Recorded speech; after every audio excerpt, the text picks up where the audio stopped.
Hello there guys, and welcome back to a brand new Star Wars Squadrons video.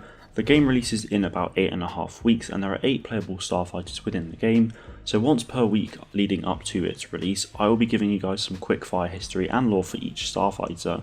Now I just want to say a big thank you to Emperor Duck on Twitter for the suggestion. So today I'm going to start off with the T-65B X-wing, next week is the TIE Fighter, and so on.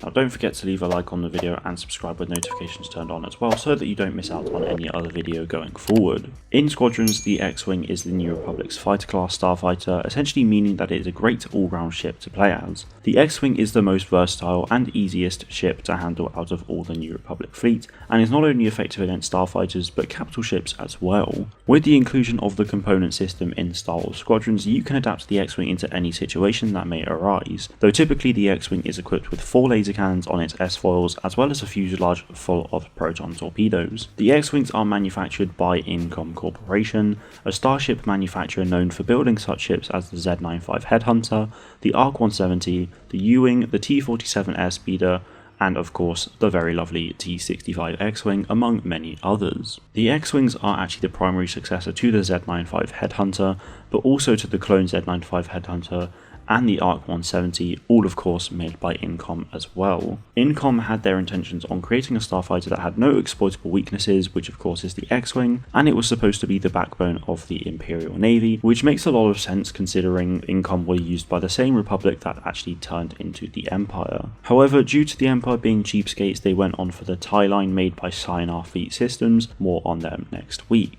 The TIE line was cheaper than the X-wings built by Incom, and as a result the Alliance to restore the Republic adopted the X-wings design as their own and went to use them far into the future. During the time between 19 BBY and 0 BBY, Incom Corporation became imperialized and therefore production of her starships ceased. However, by the time the Empire was defeated, Incom had reformed and became Incom Frytech.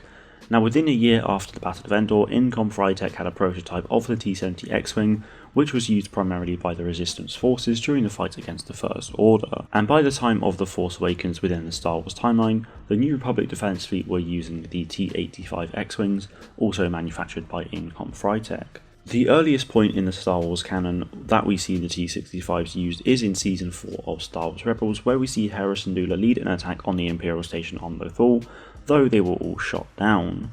Now by the time the Battle of Scarif came around, the Rebel Alliance had at least 3 known X-wing squadrons. In Rogue One we see Red Squadron, Blue Squadron and Green Squadron take on the Shield Gate above Scarif.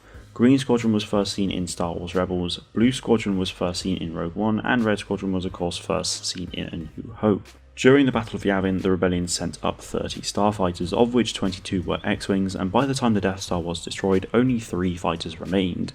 2 X-wings being Luke and Wedge, along with 1 single Y-wing bomber, and of course the Millennium Falcon there with the assist. Fast forward through the Galactic Civil War, the X-wings became a key part of the Alliance arsenal, and were used all the way up to at least the Battle of Jakku, and no doubt further beyond until they actually got their hands on the new X-wing models, those being the T-70s and the T-85s that I mentioned earlier. Anyway guys, that is pretty much it from me today. Let me know if there's anything you think I can improve on with this series, and if you enjoyed the video as well. Thank you all very much for watching, and may the Force be with you always.